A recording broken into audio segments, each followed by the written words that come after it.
जय हिंद मेरे प्यारे साथियों, स्वागत है आपका हमारे चैनल नेटी पाठशाला में। और आज हम बात करने वाले हैं घन और घनमूल के पार्ट 3 के बारे में। तो आइए फैक्ट्स पे आते हैं। पहले फैक्ट्स क्या है हमारा, मतलब इस चैप्टर से रिलेटेड कुछ फैक्ट्स हैं। जैसा कि पहला है हमारा, सबसे छोटी पूर्ण घन प्राकृतिक संख्या क्या है, 1 होती है। अब देखिए इसका मतलब क्या हुआ कि अगर हम लोग 1 का घनमूल निकालें, 1 का घनमूल निकालें और इसको सांकेतिक भाषा में कैसे लिख सकते हैं, 1 के पावर 1/3 भी लिख सकते हैं। अगर 1 का हम लोग घनमूल निकालेंगे तो 1 ही आएगा, यानी सबसे छोटी पूर्ण घन प्राकृतिक संख्या हमारी क्या होगी, 1 आएगी। दूसरा क्या है, इसी तरह सबसे बड़ी, वहां सबसे छोटी है, यहां पे सबसे बड़ी है। सबसे बड़ी पूर्ण घन प्राकृतिक संख्या हमारी अनंत होगी। क्यों अनंत होगी?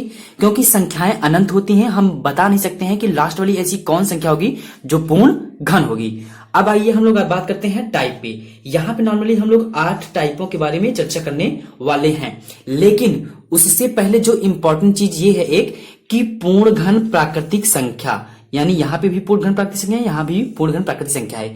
पहले ये जान ले ये होता क्या है कि पूर्ण घन प्राकृतिक संख्या क्या होता है। तो इसको हम लोग एक एग्जाम्पल की तरह से देखेंगे। जैसे मैंने क्या कर दिया कि यार 8 ले लिया और मैंने कहा कि आप 8 का घन निकालो। चलो तो 8 का घन निकालते हैं, हम लोगों ने सीखा है पहले इसके सेकंड पार्ट में। तो मैंने इसे 2 से डिवाइड किया, 2 4 जा 8, फिर मैंने 2 से डिवाइड किया, 2 2 जा 4, फिर मैंने 2 से डिवाइड किया, 2 1 जा 2। यहां पे क्या हुआ फ्रेंड्स, ये 2 गुणते 2 गुणते 2, यहां पे 2 का 3 बार मल्टीप्लाई, यहां पे मैंने 3 फैक्टर पा चुका हूं मैं। अब इन तीनों में से मैं मुझे केवल 1 लेना है, यानी इसका घन क्या होगा, 2। यहां पे ये जो संख्याएं निकल के आ गई है 2, ये पूर्ण घन होगी क्योंकि ये पूरा का पूरा वैल्यू करनी से बाहर निकल आया। ठीक है फ्रेंड्स, क्यूब रूट से।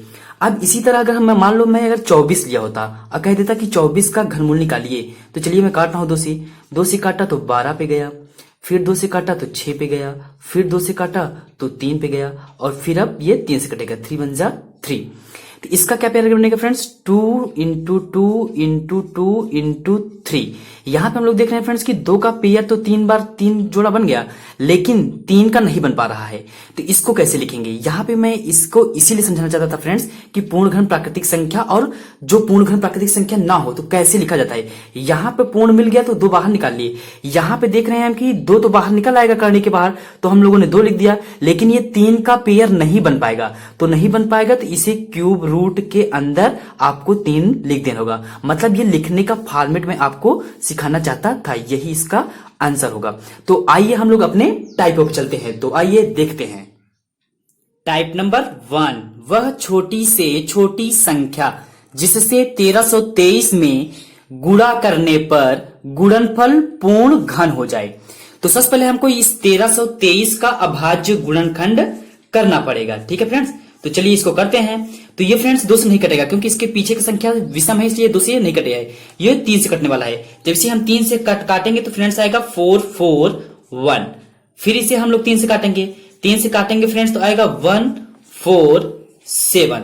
फिर इसे फ्रेंड्स 3 से काटेंगे, जब फिर 3 से काटेंगे तो ये आएगा 4 9। और फिर ये अब फ्रेंड्स 7 से कटेगा, 7 7 49 और 7 एकम 7। तो अब इसके फैक्टर को हम लोग लिखेंगे, इसके गुणनखंड को लिखेंगे, मतलब 3 गुणते 3 गुणते 3 गुणते 7 गुणते 7। यहां पे हम देख रहे हैं कि 3 का 3 समूह तो मिल गया, लेकिन 2 का 3 समूह नहीं मिला। इसका मतलब ये हुआ फ्रेंड्स कि अगर इस 7 में 7 का एक और समूह मिल जाता तो ये संख्या पूर्ण घन होती। कैसे, यहां से एक 3 निकल जाता और यहां से एक 7 निकल जाता, तो वो हमारी आंसर हो जाती। ये मतलब इसका ये 21 का घन होता है ये संख्या, लेकिन यहां पे ये 7 नहीं मिल रहा है। इसका मतलब ये हुआ कि अगर 1323 में इसी 7 का मल्टीप्लाई कर दिया जाए तो यह एक पूर्ण घन संख्या बन जाएगी। आइए देखते हैं नेक्स्ट।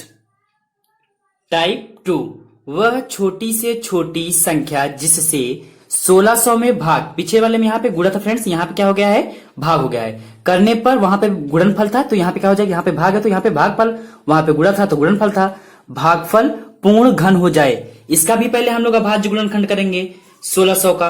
तो चलिए आइए अभाज्य गुणनखंड करते हैं हम लोग। जब इसको 2 से हम लोग काटेंगे तो आ जाएगा ये 800, फिर इसको 2 से डिवाइड करेंगे तो ये आ जाएगा 400, फिर इसको 2 से डिवाइड करेंगे तो ये आ जाएगा 200, फिर इसको 2 से डिवाइड करेंगे तो ये आ जाएगा 100, फिर इसको 2 से डिवाइड करेंगे तो ये आ जाएगा 50, और फिर इसको 2 से डिवाइड करेंगे तो ये आ जाएगा 25, और फिर इसे हम लोग 5 से डिवाइड करेंगे, 5 पचम 25, फिर इसके बाद यहां से 5 से करेंगे, 5 1 जा 5। अब इसके बाद हम लोग इसके गुणनखंड को लिखेंगे, यानी 2 गुणते 2 गुणते 2 गुणते 2 गुणते 2 गुणते 2 गुणते 5 और गुणते 5, मतलब 6 बारी यहाँ पे 6 बारी 2 है और 2 बारी 5 है। अब देखिए फ्रेंड्स, यहाँ पे क्या हो रहा है, यहाँ पे हम लोग देख रहे हैं कि 3 का एक 3 समूह मिल गया, 2 का एक 3 समूह मिल गया, और फिर 2 से 2 का एक 3 समूह मिल गया, लेकिन 5 का 3 समूह नहीं मिला। इसका मतलब अगर हम इस 5 गुणते 5 को यहां से रिमूव कर दें, यानी कि हटा दें, तो शायद ये संख्या जो है हमारा वो पूर्ण घन हो जाए। अब इसको रिमूव करने क्या है, यहाँ पे कह रहा है कि भाग करने के लिए ना, देखो अगर मैंने यहां से 5 का डिवाइड कर दिया और यहां भी 5 का डिवाइड कर दिया तो ये कट के 1 हो जाएगा, यानी ये हमारी पूर्ण घन संख्या हो जाएगी। इसका मतलब हमें ये प्राप्त हुआ इसी 25 का, 5 पचम 25। अगर 1600 में अगर हम लोग 25 का डिवाइड कर दे, मतलब 1600 में 25 का भाग दे दें, तो यह संख्या हमारी क्या हो जाएगी, यह संख्या हमारी पूर्ण घन हो जाएगी। आइए देखते हैं नेक्स्ट, टाइप 3, 8 गुणते 125 का घनमूल, यानी इसको हम लोग इसके चिन्ह के द्वारा दर्शा सकते हैं, मतलब 8 गुणते 125 का घनमूल। यहाँ पे बच्चे क्या करते हैं कि 8 और 125 का गुणा कर देते हैं, जो गुणनफल आता है उसका घनमूल निकालते हैं, लेकिन नहीं, हमको यहाँ एक बार 8 का घनमूल निकालना है, 125 का फिर घनमूल निकालना है, उसके बाद अपने आप आंसर आ जाएगा। देखिए पहले 8 का हम घनमूल निकालते हैं, तो 2 4 जा 8, 2 2 जा 4 एंड 2 1 जा 2। यहां से हम देखेंगे तो 2 गुणते 2 मिला हमको, यानी यहां से 2 का 3 समूह मिला, तो यहां से 2 हमारा 8 का घनमूल हो जाएगा, ये हमारा इसका आंसर हो जाएगा। अब इसी तरह 125 का भी निकाल लेते हैं। जब 125 का हम लोग घनमूल निकालेंगे तो ये 5 से कटेगा, ये 25 बारी जाएगा, फिर ये 5 से कटेगा, 5 पचम 25, फिर ये कटेगा 5 एकम 5। यहां से भी देखा कि हम लोगों ने कि 5 का 3 समूह यहाँ पे प्राप्त हुआ, तो यहां से भी एक समूह 1 ले लेंगे यहाँ पे, इसका आंसर ये हो गया। लेकिन हमको कहा है कि इसके और इसके मल्टीप्लाई, यानी जब इसका घनमूल निकाला और इसका जो घनमूल निकाला, इसका घन आया हमारा 2 और इसका घन आया हमारा 5, तो हम लोग 2 और 5 का मल्टीप्लाई कर देंगे, 2 पंचे 10, यही हमारा आंसर होगा। इसी तरह यहां देखिए कि एक संख्या जब माइनस में हो तब उसका घनमूल कैसे निकलेगा, तो आप पहले 27 का घनमूल निकाल लीजिए। जब 27 का घनमूल निकालेंगे तो ये 3 से कटेगा, 3 9 27, 3 त्रिका 9 और 3 एकम 3। इसके फैक्टर की बात करेंगे तो हम लोग 3 गुणते 3, यानी यहाँ पे 3 का एक समूह मिल गया है, तो यानी हमारा 27 का घनमूल क्या होगा 3। इसी तरह हम लोग यहाँ पे 64 का निकाल ले रहे हैं। जब 64 का निकालेंगे तो ये 2 से कटेगा, तो कितना आएगा 32, फिर 2 से काटेंगे तो कितना आएगा 16, फिर 2 से काटेंगे कितना आएगा 8, फिर 2 से काटेंगे कितना आएगा 4, फिर 2 से काटेंगे कितना आएगा 2, फिर 2 से काटे तो 1 एटलीस्ट आ गया। अब यहाँ पे क्या करेंगे, हम इसका भी फैक्टर करेंगे, मल्टीप्लाई करेंगे। यहाँ पे देखेंगे कि यहाँ पे 2 का एक समूह यहाँ पे बना और एक यहाँ पे बना, मतलब इसमें से 1 2 ले लेंगे और गुणते इसमें से 1 2 ले लेंगे, इतना, यानी आ गया यहाँ पे कितना 4 आ गया। लेकिन यहाँ पे ये जो 4 आया है और यहाँ पे 27 का 3 आया है, तो 3 गुणते 4 यानी 12 हमारा इसका क्या होगा आंसर होगा। आइए देखते हैं नेक्स्ट, टाइप 5, जब संख्याएं हमको अंश बटे हर के रूप में या फिर कह रहे हैं हम लोग कि भिन्न के रूप में दिया हो या फिर परिमेय संख्या के रूप में दिया हो, तब कैसे सॉल्व होगा। सबसे पहले हम लोग ऊपर 64 दिया है तो 64 का घनमूल निकालेंगे, नीचे 125 दिया तो 125 का घनमूल निकालेंगे, जो आएगा उसी को हम लोग बाहर कर लेंगे, वही हमारा आंसर होगा। देखो पहले यहाँ पे ऊपर 64 है तो 64 का हम लोग घनमूल निकालेंगे, 64 घनमूल निकालेंगे तो अभी मैं पिछली बार निकाला था फिर भी यहाँ निकाल दे रहा हूँ, तो ये 32 बारी जाएगा, फिर ये 16 बारी जाएगा, फिर ये 8 बारी जाएगा, फिर ये 4 बारी जाएगा, और फिर ये 2 बारी जाएगा, और फिर ये 1 बारी जाएगा। यानी यहाँ पे अगर इसका गुणनखंड लिखा जाए तो 2 गुणते 2 गुणते 2 गुणते 2 गुणते 2 गुणते 2, यानी यहाँ पे 2 का 1 यहाँ पे 3 समूह मिला और 2 पे 1 यहाँ पे समूह मिला, तो इस समूह से मैंने 1 2 ले लिया और गुणते चिन्ह, फिर यहां से इस समूह से मैंने 1 2 ले लिया, तो यानी ऊपर वाले का घनमूल कितना आया 2 2 जा 4, 4 आ गया। इसी तरह हम लोग 125 का भी घन निकालेंगे। 125 का घन कैसे निकालेंगे, पहले ये 5 से कटेगा। जिन संख्याओं के पीछे 5 रहता है वो हमेशा 5 से ही करते हैं। 5 से काटेंगे तो कितना आएगा फ्रेंड्स, 5 दूनी 10, 5 पचम 25 यानी 25 बार गया। फिर 5 पचम 25 और 5 एक कम 5।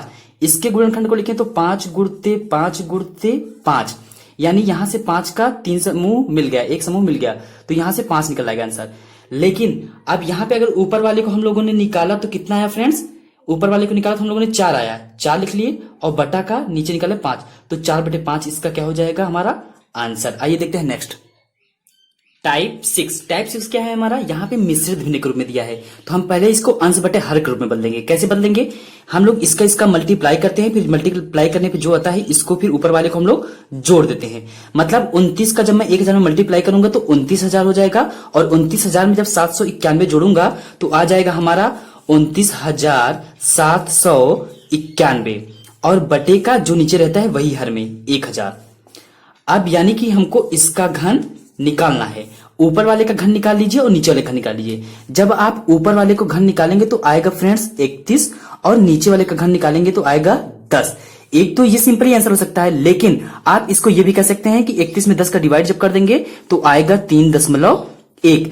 आप सोच रहे कि फ्रेंड्स ये कैसे आपने जल्दी से निकाला, तो इसके लिए आप हमारे घन और घनमूल के पार्ट 1 में जाके देख सकते हैं कि मैंने कैसे इसका जल्दी से इसको सॉल्व किया। आइए देखते हैं नेक्स्ट टाइप 7। टाइप 7 क्या है फ्रेंड्स, जब दशमलव में हो कोई चीज, यहाँ पे क्या करना है, आपको केवल इसी 8 का घनमूल निकालना है। तो 8 का घनमूल क्या होगा 2, और क्या करना है, दशमलव बाद हम लोग पेयर बनाते हैं 3-3 का। अगर 3 पेयर बना है तो यानी आपको एक अंक के बाद दशमलव लगाना होगा, यही इसका हमारा आंसर होगा। आइए देखते हैं इसी तरह इसको, यहाँ पे हमको केवल 64 का घनमूल निकालना होगा, यानी 64 किसका घनमूल होगा, 4 का होगा। अब यहाँ पे देखिए 3 और 3, यहाँ पे 2 पेयर बने हैं, तो यानी इसको दशमलव के 2 अंकों बाद लगाना है। तो यहाँ पे एक ही फ्रेंड्स है, एक ही अंक है फ्रेंड्स, तो यहाँ पे एक अंक और ले लेंगे, तो आ गया 0.04।